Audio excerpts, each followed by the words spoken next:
and welcome to the History Diaries podcast. I'm Katie Kennedy, and today I'm dragging out all of the historical chaos that your teacher was too scared to talk about. Spoiler alert, everyone had an STD, and the only protection you had from that is doing a little prayer. But we've got lots of things that I'm going to talk about today on this solo pod. We're going to talk about if Caroline of Brunswick would survive a Wetherspoons night out. We're also going to talk about some Minging medicine and historical hangover cures. All the important stuff, really. But before that, I'm going to talk about a little bit about myself, as it is like my podcast. And I've had like a few people submitting some questions, so we'll be answering those today. So what to expect from the podcast, really? We're going to have some guests on, not necessarily people who are experts in the historical realm.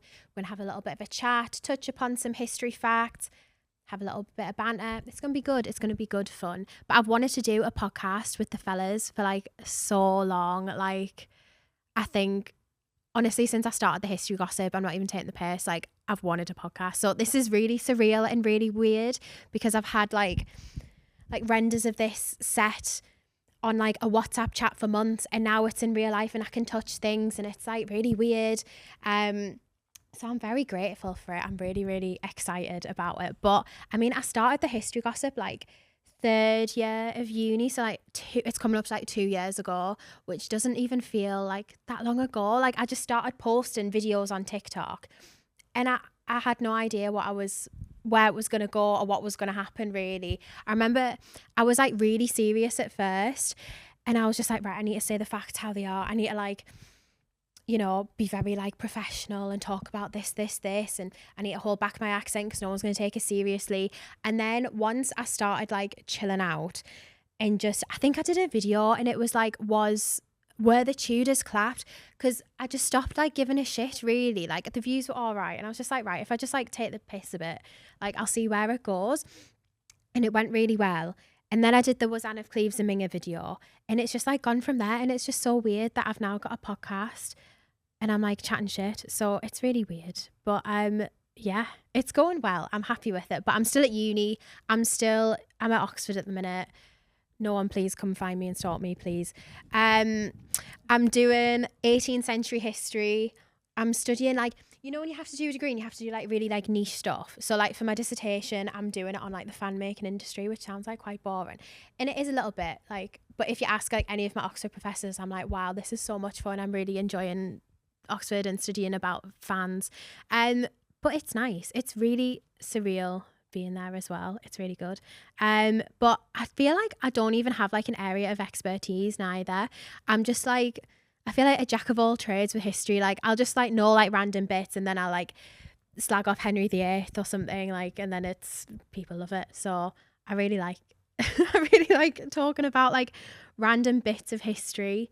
I think my favourite history fact, it's in my book, not like to plug my book or anything, but it was two lads in the like, I want to say the early 1800s or like the 1700s. I should actually know this because I wrote it down. And they were flying over a hot air balloon, and then they were wanting to go across the English Channel, and basically their hot air balloon was like falling down. What's the word? Deflating. The word's deflating. And they had to like chuck out all of the like stuff that they brought on the hot air balloon, and then it was still going down, and then eventually they stripped off naked, and then after that they were still like falling down. They were going to go in the ocean. It was going to be like, whoa, not good. And then they decided, you know what we're going to do, we're going to just like piss out the side of it. And then they did, and they survived it. And I thought, like, do you know what, like I would never learn that about in GCSE history ever. Instead, I'm learning about like, what do you even learn about GCSE history? Like rationing in the war. Like I don't get to learn about like people pissing outside of a hot air balloon. So that's my favourite fact. And it's always the go-to one when people ask me that. I probably have like more favourite facts, but that's the one that you're getting today. I think I've loved history from like when I was really young. Like my parents used to drag us around a National Trust every fucking weekend, and I'd be like, I'm not being funny, like I really don't understand why I'm looking around some dead person's house. Like I want to go on Nintendo Dogs because I'm like 7 years old. And then because it was like a thing like every Sunday going to a National Trust, I was like, do you know what? It's not even that bad. Like, I can pretend I'm lady of the manor, even though I definitely would have been like the scullery maid. But it's just nice to pretend. So I think it definitely come from that. And then like in year 6, I talked about this in another episode, but like I would yearn to be like an evacuee because because like, you know, when you're in year 6 and you do like school trips and you go to like, well, in the northeast we go to like somewhere called Beamish, but like there's like a museum you go to and you're either like a Victorian for the day or you're like an evacuee. And I think I watched Narnia and I ran with it, and I was like, oh, I want a gas mask and I want to put my hair in plaits and wear like some little fugly hat and like just like wander around, be like, oh, I'm going to the countryside for the first time. And like I just thought that would be class. And yeah, are my parents getting bombed down London? Probably. But like I'm frolicking in the fields with cows and stuff. Because a lot of kids down London who came up from the war, they'd never seen a cow before. And that's actually true. Like they'd never seen a cow or like a sheep or something. And they didn't know what to do. So I wish I was one of those kids. So I feel like that's where my history passions like come from. Like romanticizing it, like watching it on, what did I used to watch? Like Downton Abbey. There was like loads of like period dramas. I'd watch anything because I'd be like, wow, they look so nice in those dresses. So yeah, it's come from there. And actually on that note, it is Halloween soon and I'm thinking about dressing up. Last year I went as a cat, but I looked a bit like a slapper. And the scary part of that is I'm allergic to cats. So it was scary. But like I just ordered some like cat ears off Amazon and I was like, I'm not like decking myself out in a full like outfit for a uni party because that's embarrassing. So I literally put like, you know, those bicycle shorts on, but they make your arse look really nice. I just wore them in some boots. I had a great time. But I don't know what I'm going to go as this year. I really don't know. Like how sad. I'm just thinking about my dissertation. So I'm like, I don't even know what I'm going to go as. Any recommendations? Nothing pervy, please let me know. So another shameless plug, I do have a book. It wasn't actually my idea to put it there. Like I'm not that vain. Like I am a little bit vain. Like there's a screen there and I keep looking at myself. But my book's there. And I basically, how did that even come about? Yeah, so I started the TikToks and like asking really important questions about Anne of Cleves being minging and stuff. And like I had this DM from my agent and she was like, have you ever thought about writing a book? And I was like, no, because I'm at uni and I wouldn't even know what to do. I can barely write a dissertation. And she was like, write one. So I did. And I wrote it over 3 months in the summer and it was stressful as shit. And I shouldn't officially say that. It was stressful as shit. And I remember being in the Durham Uni Library, writing that over the summer and surrounded by like PhD and master students, like doing something like serious and important and academic. And I was talking about like people pissing out the end of like a hot air balloon. And I finished it Freshers Week in Oxford and I was hungover. I remember sitting in the library and my friends were like, are you going to do your seminar reading? And I was like, no, I'm famous now. I have to write a book. And yeah, that's how it went. So I wrote that in 3 months. I should probably tell you about the book and where to get it. But basically it's like an on this day one. So it's like you look for your birthday in it. So it's like January 1st, this thing happened. Then January 2nd. So I've done it like that to make it like easy to read because there's nothing that I hate more than when you like pick up some like big like academic text and it's so like a lot. It's like a lot and you can't like easily pick it up and read it and it's not like light reading. I think you can get it from Waterstones. I haven't seen it there in a while. Like I will go in the shops and say to the person at the counter like, have you got this history gossip book by Katie Kennedy? And they go, yeah, it's probably like round the back. And I'm like, well, that's actually me. So can I sign some? I do feel really vain doing that, but I will continue to do that. It's like when it first came out, I was in Oxford and there's this like massive Waterstones in the centre. I think it's closed now. And I remember they had it like in the back, like right at the back of the shop. And I was like, you cheeky gets. So I took loads of them and I put it right at the front, like, you know, the circle table where it's like got all the gift and stuff. So I would take it, sign some and put it on there. And every time I'd go back, they'd move it again. And I kept doing it so many times. I think they knew who I was by the end. It was like, who the fuck is this girl? Like, try to plug this book. And they were quite nice. And I think they put it in the window for a day over Christmas. And I took millions of pictures with it. I was like, I've made it. I have made it. But apart from that, I've not seen it really kicking about. My friend sent me a picture the other day of it being in like a London Waterstones. But that's it. It's so weird. It's really weird. So I just been, every time I'll open it and see it, I'll be like, I remember writing that like 1 o'clock in the morning in the library. That's so strange. And now it's like, it's out and it's weird. Will I write another one? Maybe. But I need to write my fan dissertation first. Sad times. But we'll see. I don't even know what I write about, honestly. No idea. I'm not writing a book on like the 18th century fan making industry. Absolutely not. But we'll see. I've also got some listener questions because I put on my story the other day. Get to know me. Ask some questions. Some of them were nice. Some of them were, are you single? Can I take you on a date? I'm in London. Can I come take you for drinks? Can I marry you? The answer's no. But thank you very much. So my first question was, I actually love this question, so thank you whoever sent this.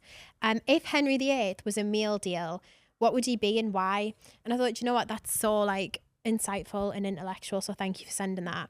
And straight away I was like, an all day breakfast sandwich, like, you know, the ones with like egg, sausage, ketchup, because he's just like, look at him. I don't know if you can see him over there. Can you see him there on the paint? Yeah, I don't know, but like, okay, I'm gonna say yeah. It's the camera's panned over there.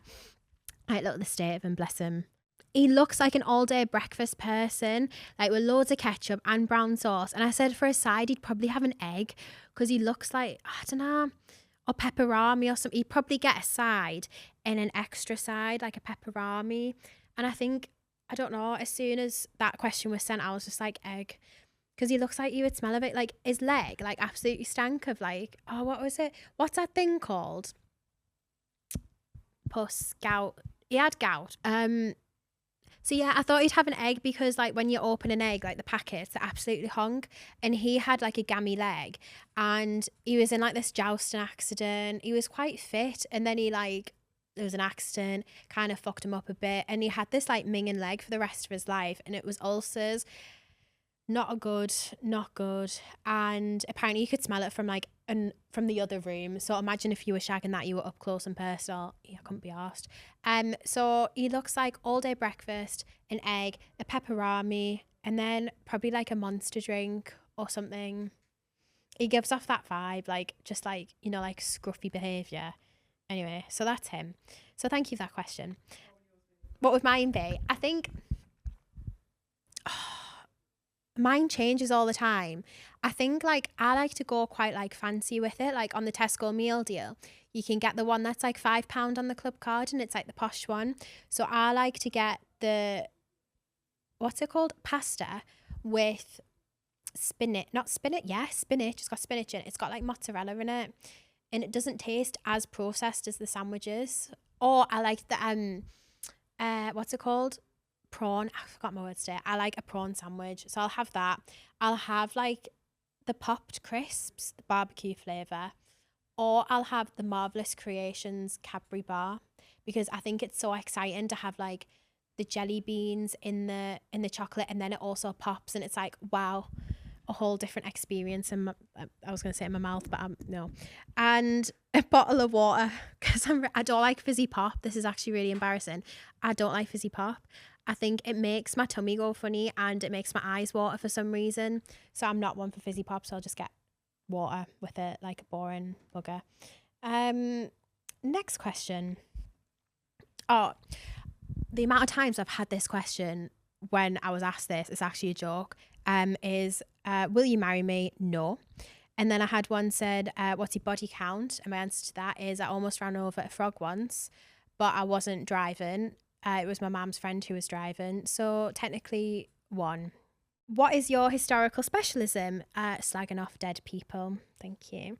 Advice to year 11 students. I think the main thing is like study. Like that would be quite good if you did that. But honestly, like GCSE feels like, how long ago? I'm not even going to say how long ago it was. A long time ago for me. But I did like history. We did rationing, World War II. What else did we do? I can't even remember. Just learning dates and stuff. all I remember is World War Two. The one I do remember is basically I did music GCSE as well. And my boyfriend at the time also did music GCSE, and he came from like a musical family and all of this. And then we broke up because he was a bit of a dick. And I had it in me. I was like, I have to beat you in this GCSE exam if it kills me. And I revised every single day. And I think I revised the most for this music GCSE over anything. And I beat him by 1 mark. But I still will not forget that to this day. And he's really nice. Like I've like met his fiance and stuff. Like he's so nice. But I will say I did beat him because he pissed me off. And he thought he would get the number 1 mark in the GCSE class, and he didn't. It was me by 1 mark. So yeah. So my advice is to study even if it's out of spite. Do you like history and that? Yeah. Yeah, I do. That was another question. Literally word for word. Do you like history and that? I think so. I wouldn't be having this podcast. Like, what the fuck? It's all right. Do you know what I mean? Like, it's just nice and stuff. Yeah, history's good.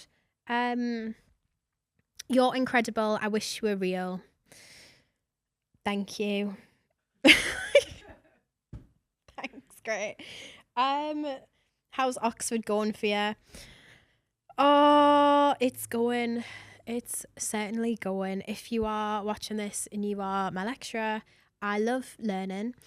It's really fun. I love sitting and reading loads of essays all the time. I love to learn about history and the academics who are writing on history, and I love to look at all of the long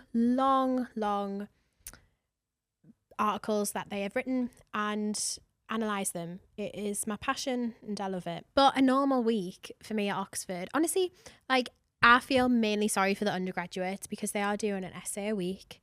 They're at seminars every single fucking day. They're revising all the time and they look stressed. They look stressed to shit. But because I'm a master's, I feel like I'm slacking a bit because I've only got like a few seminars a week. I can like do my own reading. I can do like 1 essay a term. So it's like, it's not too bad.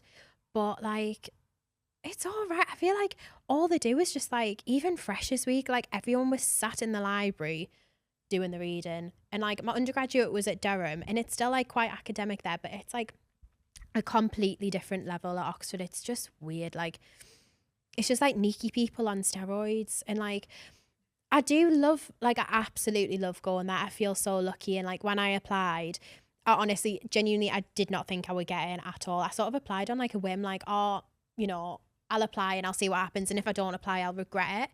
And then I got in, I was like, no way. On my application, I did not mention any of the history gossip stuff. So that probably did help.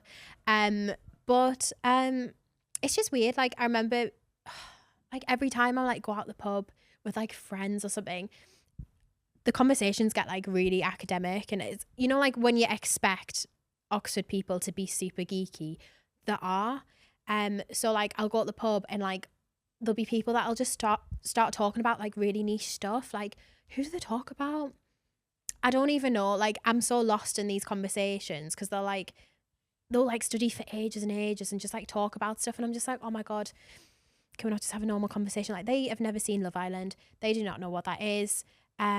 Someone said something the other day, like they didn't know who, like, I can't even remember. They didn't know who like a main like celebrity was, and I was just like, wow, that's crazy.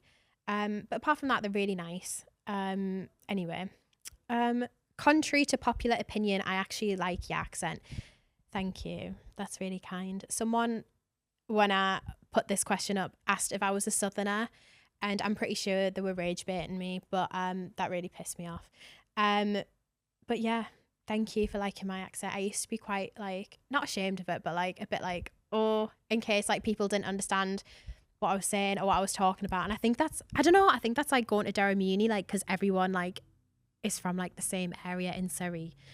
And I remember in Freshers Week, like someone said, oh yeah, so like, where are you from? And I said, oh, I'm from Durham. And they went, no way, you're actually from Durham. And I was like, yeah, like we have schools up here and stuff. And he just didn't talk to me after that. But like, it's just weird. Like, I don't know. Yeah, so you kind of get a bit like, oh God, should I be self-conscious of like where I'm from or like how I sound? But I can't give a shit anymore because I'm not there.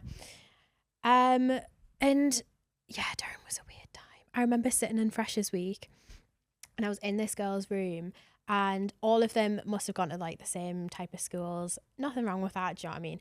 But like they were just all showing each other like their house plans.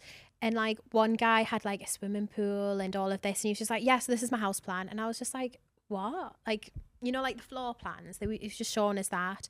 And then another time they were just talking about like skiing. The whole time they were just like, yeah, so if you've never been skiing, like, what are you actually doing? I've never been skiing in my whole life, and I was the only one like sat there in the corner of the room like a tit, unable to contribute to the conversation because I'd never been fucking skiing. And they were all like, yeah, you're going to Val Thorens. I don't even know what they are called. Like this, are you going in France? Yeah. We're going. Oh, that was horrendous. And I didn't even know how to exit the room because I was like so bloody awkward. So that was really fun. So that is Durham in a nutshell. Apart from that, great uni. Do recommend. How tall are you? I am 5'8.5", and I really hold on to that half because I enjoy being tall. I've got like boots on at the minute, so I'm probably like 5'9". And what is your drink of choice or one drink you'll never ever try again? My drink of choice is always a spicy marg. Like I absolutely love a spicy marg. Yes. Or a margarita. There's a really good place in Durham that does the best margarita, and I forgot what it's called, but it's next to the student union and it's £5, which is obviously unheard of down London, but it's great. My favourite thing in the world.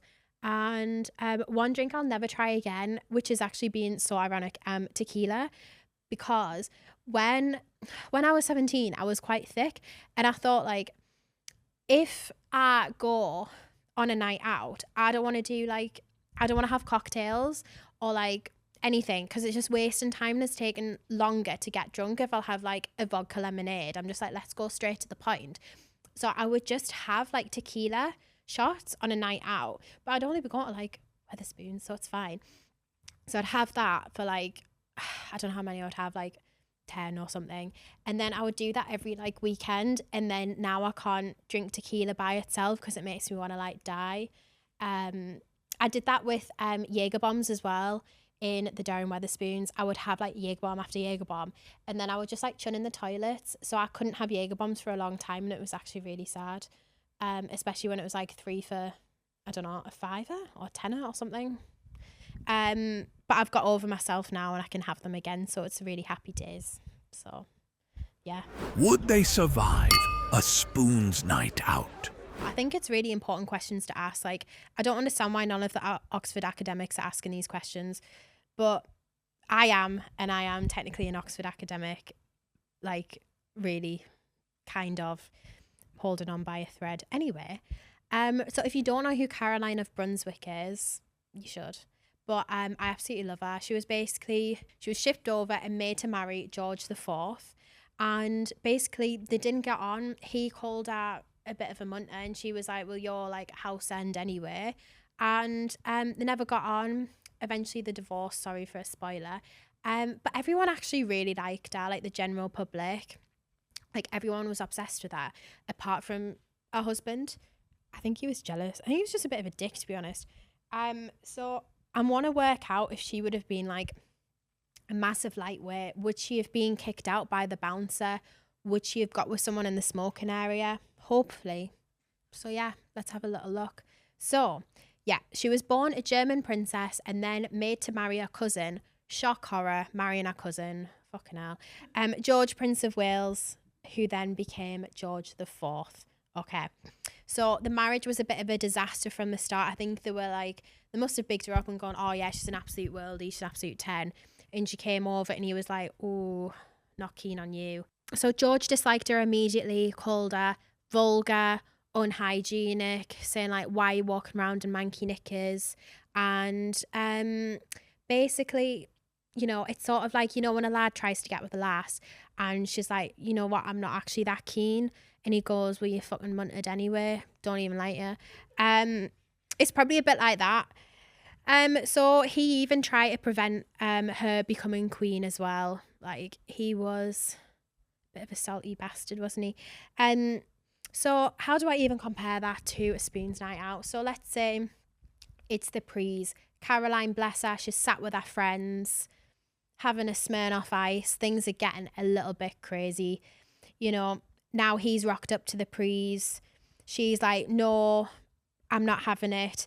And then, you know what? She sends him a text going like, oh, you up? Actually, you up?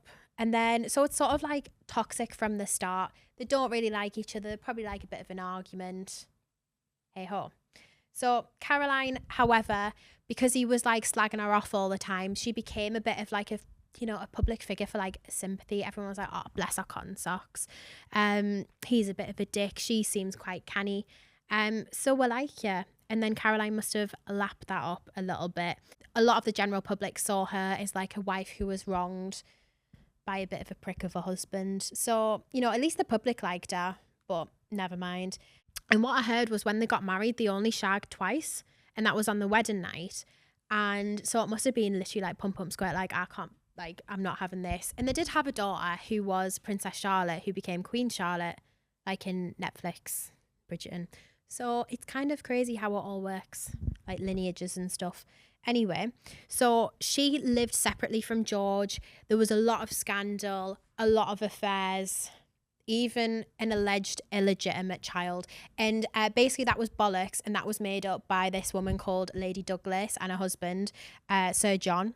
And that was them accusing her in 1802 of like having an illegitimate child. So, but I don't really know like what she's done to piss them off, unless she said to like Lady Douglas, like, you have like shit birth and hips. And she was like, oh no.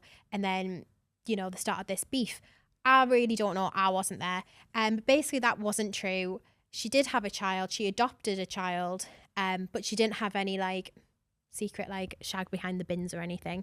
But it was found out that she was quite flirty, and that damaged her reputation, which is not good. So thanks to Sir John and Lady Douglas, her reputation isn't the best, but the public still do like her at this point. At all points, they still really liked her.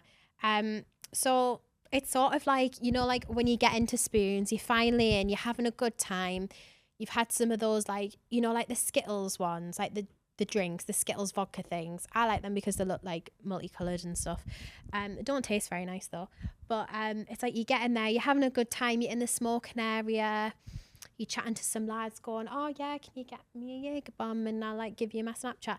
And then like someone goes and like grasses on you, are your boyfriend? And it's like, well, it wasn't even that serious, because like I just wanted like a drink out of it. Like I'm not like getting with you. And then all like shit hits the fan, do you know what I mean? So it's sort of like that. And then, but it's okay for men to like raw dog like half of Europe. It's just like, it's just not on, bless her. But maybe she hasn't been kicked out just yet. There's just some like drama going off on like the WhatsApp chats. So when George became king in 1820, he tries to divorce her through Parliament. And this is like this whole like trial of Queen Caroline and whatever. And public, but it kind of backfires because the public's like, oh bless her. And they hated George. They were like, nah, get in the bin.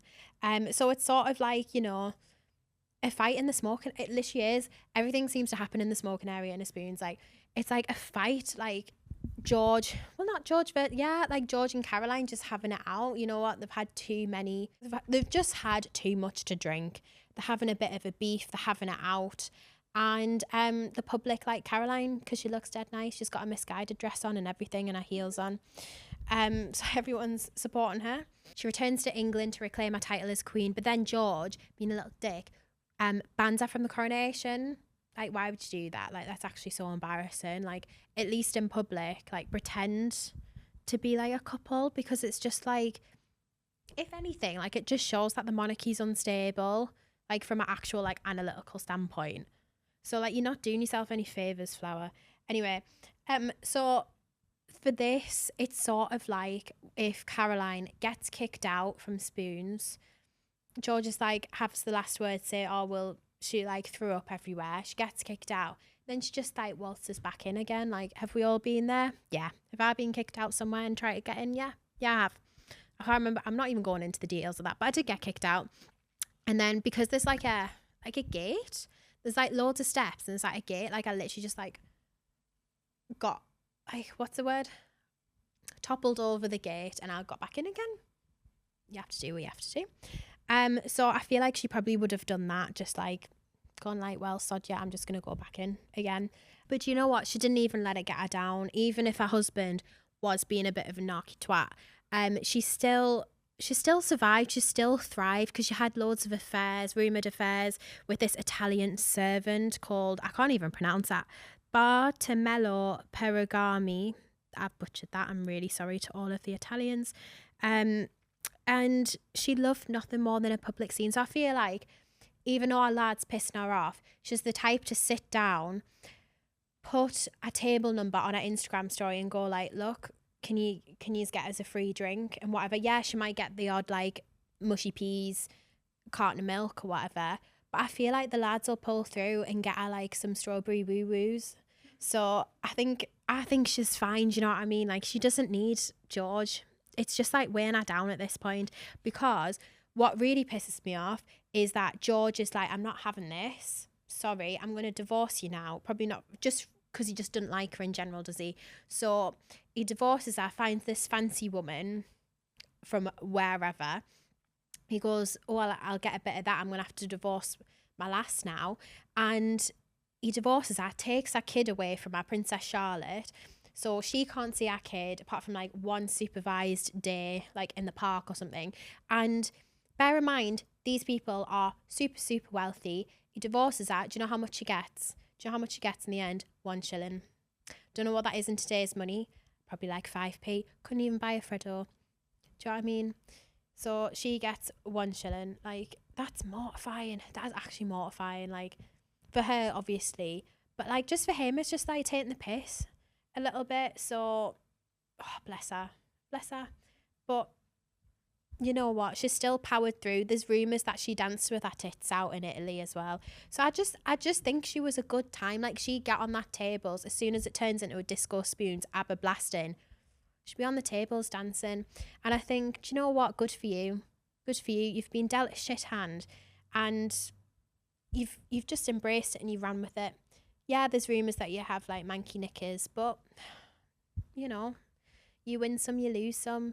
So I think overall, I'm going to give her an 8 out of 10 for like, would she survive a spoons night out? Would she be good on a night out? Because I think she would be, because she takes it all in her stride. She knows what to do, you know. She gets the attention from the lad. She gets in for free. She flirts with the bouncers, but like not a 10 because of the rumours that she stank. And like, there's nothing worse than like having like minging BO, do you know what I mean? Like, especially when you're on like the dance floor and it just like absolutely honks. So I'd probably just give her some like deodorant as well, and that might like bring it up to a 9. But for now, I'm going to give her an 8 because they didn't really have deodorant back then, did they? Apart from like extra layers and perfume. But it always seeps through in the end, doesn't it? No matter how much perfume you put on. So let's just give her an 8 out of 10 for Caroline of Brunswick.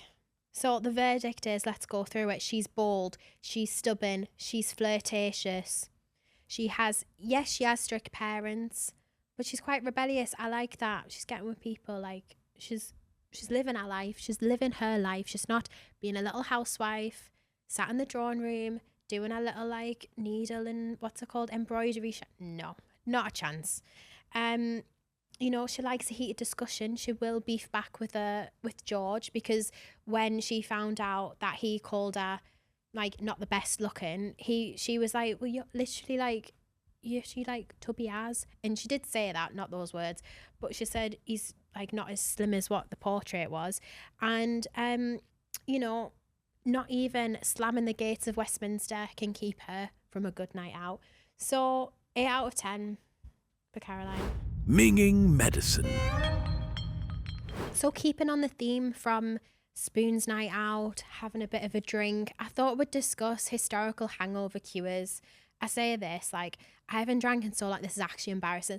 The last time I drank, I had a shandy, not even a shandy, a half shandy, and I had a quarter of that, and I felt a bit like on the edge. I'm not even exaggerating. I was like, oh my God.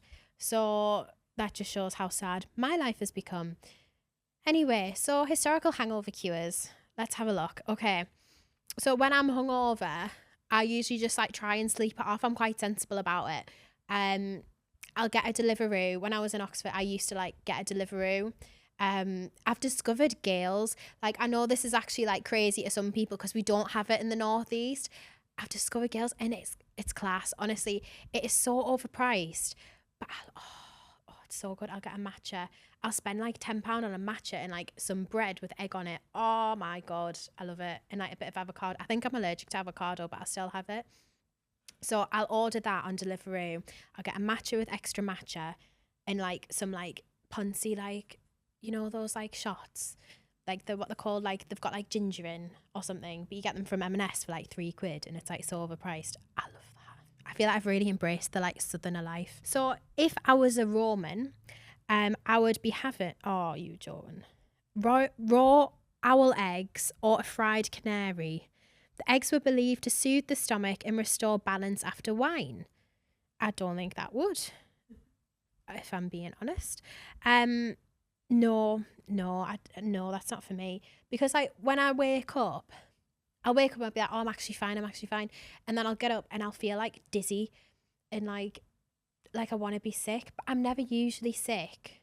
Am I? That's a lie. I am sick quite a lot. But I think like once I'm in the shower, I've had like my yogurt, I've had my overpriced matcha. I'm like, I'm ready to take on the world again. But I will just sleep the whole day. So this is from Greece because it says Greek goddess glow up. Okay. Ingredients: sheep lungs and 2 owl's eggs. Basically back then they thought like the body was made up of 4 humours. GCSE history fair. So it was blood, phlegm, yellow bile and black bile. And basically like they thought like you'd need to like balance your humours if like you were ill or if you had too much. So basically this is where like bloodletting comes from. If you thought they had like too much like blood, you'd like let the blood out and then you'd be fine again. And then when they started like chopping off bodies, they thought, oh, that's actually like not true. But that took them a while to work that one out. So they thought that this would like cool the body, steady the head. I don't think it would. But like, there's so many like recipes here. Like here's another one, like a roasted pig nose, 16th century England, 13th century medieval Europe, pickled sheep eyes and brine. Like, I'm reading this and I'm going like, who thinks of that in the first place? Who goes, right, I'm going to get some like little baby lamb and like kill it and then like pickle its eyes and that's going to help me if I've had too much beer. Like, I don't understand the thought process of these people. Like the sheep eyes are supposed to restore the clarity of vision after too much ale. Like, no, like that's not how no, I'm sorry. Like, it's all, again, 18th century France, pickled herring with garlic. I don't think that one's like that far off, to be honest. Like soaking up like wine if you've had too much. But like, yeah, it's sort of like if you have like a kebab at the end of the night out, like you always feel better the next day. So maybe pickled herring with garlic was like their kebab, ? I don't know. But it's sort of like a detox juice, isn't it? But I can't imagine anyone. Oh, that's disgusting. 17th century England, tea brewed from dried rabbit droppings to cleanse the system and flush out toxins. Oh, I've got nothing to even say to that. I'm sorry. Like,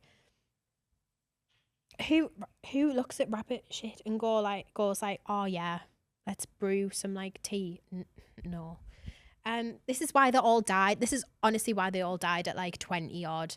So they were just like eating like random bits of God knows what. It's disgusting. Roasted pig's nose. Do you know what I saw the other day? I was in the Granger Market in Newcastle and I walked past a butcher's. Someone actually DM'd me being like, I saw you at the Granger Market. I find that so weird when people like message me that because I'm like, oh shit, was I doing something wrong? Like I wasn't, but I don't know, it catches me off guard, but also I'm like, oh, that's weird. But basically I walked past the butchers and they had like roasted pigs heads, like an actual pig's head. They had 3 of them and I think it was only like £7. But like that's not really the point. Like I was just like, who's buying a roasted pig's head, like unless you feed it to your dog? But it was like massive and I've just never seen that before and it really like threw me as I was off to get my pad thai. But yeah, I wouldn't really eat a pig's nose or pickled sheep. Are any of these appealing to me? No. Raw cabbage. Maybe the raw cabbage. Good for fibre intake, isn't it? Anyway, the normal diet back then, you'd have like a bit of bread that would sustain you for the day. But if you were in the Victorian era, you were eating bread, it had like chalk in and like loads of different stuff to like make it look more appealing and like, you know, bulk it up a bit. And then again, you'd just die because you're eating like God knows what. Not all of them. I mean, all of them died because they're not here today, but like a lot, you know, they all died of like, oh, God knows. But then we eat random stuff, don't we? We're probably eating like loads of microplastics, but that's another thing to get into. Anyway, we're thinking about like hangover cures. Like if you were actually ill, like what would you use? Like what would you do? Like there's no painkillers, there's no paracetamol. I went to this really good museum. It's in Leeds. It's called Thackeray Museum. And I got to record loads of content. But my favourite part was like, oh, this is really morbid. But basically there's a bit in the museum and you can watch like a, amputation. You can watch an actual amputation from like the 1900s. And it's in black and white. So you're like, oh, it's not real. But it is. And back then, in order to be seen as like a good surgeon, like the quicker you were, the better you were. Because it's like the person's not in as much pain. So like I saw this video and he was like slicing this poor lad's like thighs off, and he did it in about like, I want to say like 20 seconds or something, and then he just like sawed it up and it was like no bother to him. He was just like hacking away, and this person would have been awake during the time, and that's just horrendous. And then there was another one, but it was like reenacted, of this like little girl called Hannah. She must have been like 10 years old, and she like got herself like trapped in like a machine thing that had to like operate on her straight away, but then she died from infection. But yeah, I just find it weird that the quicker you were, the more like qualified you were to be a surgeon. But that's because they didn't have painkillers, so they thought like, let's get on with it. But anyway, oh my God, I would hate to live in the olden days, honestly. Let's try some medicine. Okay, so when the Black Death was kicking about in the 1600s, physicians at the time thought that like bodily fumes would help to counter the plague because they didn't really know what was going on. There was rats everywhere and they're going, oh, they look nice, let's kill all the cats. And then experts claimed that like basically like farting could help to like counteract plague exposure. They also tried to eat pigeons or something. Like they would do weird stuff to try and get rid. They'd do anything but wash their hands, like absolutely anything. So you basically like fart in a jar and then like sniff it, and the physicians would be like, yeah, that's a really good idea. And then everyone would like die and they go, that's really weird, that's such a coincidence that everyone's dying, like what's going on? Or you could keep a smelly animal inside the house. Great. I'm gonna say that didn't work. I'm not sure why though. Yeah, and that allegedly tried to help the bubonic plague. Again, speaking of museums, there's a really good one in Edinburgh, and it's called St Mary's Close. I went when I was like 16, and you go underground and it's like an old plague village, and they've got these like, they look haunted, these like dummies, and they look like the dying of the plague, and it's quite like cool, but not because they look like awful. They've got like all of these like stuff on their face, and it's really haunted. And they kept like, the tour guide kept saying like, yeah, this is like really, really haunted, this place. That was good. I really want to go back to that and look at some more like dummies that look like the dying of the plague. It's a really great day out. Take your kids. This is a funny one. Okay, so basically there's a myth that goes around that sometimes if you were an ancient Roman, you would use wee to like as toothpaste and like mouthwash. I actually saw this on Horrible Histories like years ago, and then I found out that it's probably not true, because the person that wrote about it like in the ancient sources was writing about an enemy and would say like, yeah, this person used like urine to like, the enemy person is like uses urine to like brush his teeth and everything. So we're thinking it's probably satire, and I learned that and I was like, oh, that's quite interesting. A weird thing to do though, I don't know if Romans actually did do that or if it was actually satire, but he was writing about his enemies at the time. So take it or leave it, that one. This is also a good one. Cocaine. I haven't tried that. It's not me saying like that it's a good one to try, please. But cocaine for depression, again, like if you go to like museums and like in like an old dentist, they'll use like cocaine as like a painkiller, and dentists would use it even in the Edwardian era to give to patients to kind of calm them down. And obviously it would calm them down, wouldn't it? But apparently Freud used to use it for prescribing cocaine to his patients and going, you seem a bit stressed. There you go, see how you feel. It's crazy. It would, I think, wasn't it in Coke? I don't know if that's actually true, but I think it might have been in like the early versions of Coca-Cola, which I think's wild. But again, like they didn't really know what was going on. Like you go inside like an old, like 18th century, like 19th century chemist, and they've got like loads of random ingredients, like what's it called? Opium. They absolutely loved opium, and they would just have that all the time and then like die and stuff. But it could treat migraines, toothaches, also give you a really bad cocaine addiction. But you know. Okay, I feel like I've chatted enough shit now. So I would like to do a listener submission, and this is from Emily. And if you want to send any submissions in, please send me a DM, send the History Diaries podcast a DM, comment below, do what, you know, comments and stuff. Anyway, so this is from Emily. Am I allowed to say she's from Emily? Well, there's a lot of people called Emily, so it's not really going to identify her as it. I really like history. That's good. Me too. I want to study it at uni, but everyone around us is like parents. They want me to do something else that can lead into a different job like engineering or STEM. I feel torn between following my passion and following the safe STEM path. Am I setting myself up for failure if I choose what I love? That's really deep, Emily. Honestly, I would always say do what you love because it opens you up to so many opportunities. Like I didn't know I'd do anything like this. I just knew I wanted to do something history based, and whatever comes of that will come of that. Like this. But there's an interesting parallel of that. So I'm going to go history on you because this is a history podcast. Like Mary Wollstonecraft, who birthed, what's her face? Fucked on her mum's grave. Mary Shelley, that's the one. Basically, like when women's education was seen as bad, like yeah, you can do a bit of reading, don't get too clever now because you'll outsmart your husband and you'll feel awkward and then have an affair.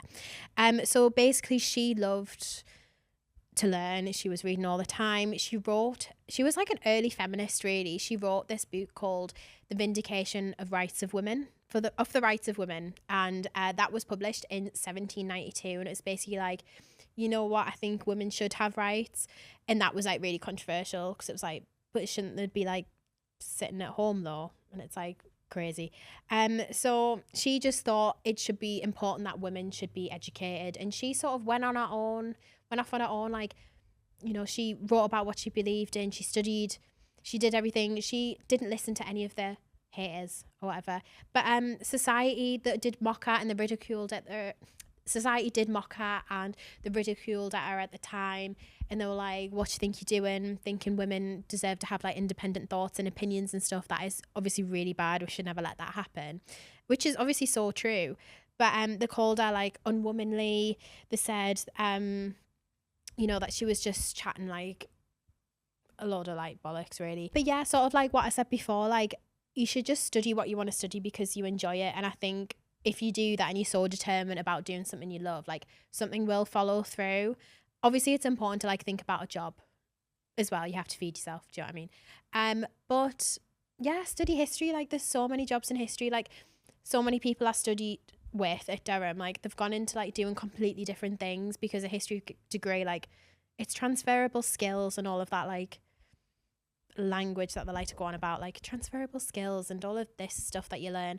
But yeah, study it, go for it, see what'll happen. I think always like there will be people that think they know better than you and think that they know what you should be doing, and they'll always try to like push back, like with like what Mary Wollstonecraft wrote about. People obviously thought it was like stupid at the time and they were like, you shouldn't be doing this, but in hindsight it's like, well of course that's so important, and it paved the way for like, you know, like modern feminist thought and stuff. So you know what, it doesn't mean that everyone's right just because they're telling you to do one thing. I'm getting all like philosophical now. But Emily, like thank you so much for writing in, and I am so nosy and I love finding out people's business, hence the name The History Gossip. So please tell me all of your queries. I am not a therapist, but I can try and give it a history spin for you. But please write in, send us a DM the History Podcast, History Diaries podcast, not just any history podcast, and comment below, you know. But thank you so much for joining for my little solo pod. I've just chatted at you for an hour, but thank you. Follow us on the socials at History Diaries podcast. Please, please, please. And yeah, just comment below. What are your hangover cures? Do you survive spoons nights out? I hope so. It's embarrassing if you don't. What guests do you want on for me to interview? Like, just tell me anything, like, honestly, as long as it's not like I really hate you, then that's fine. Just anything would be great. Thank you. And I will see you next Thursday.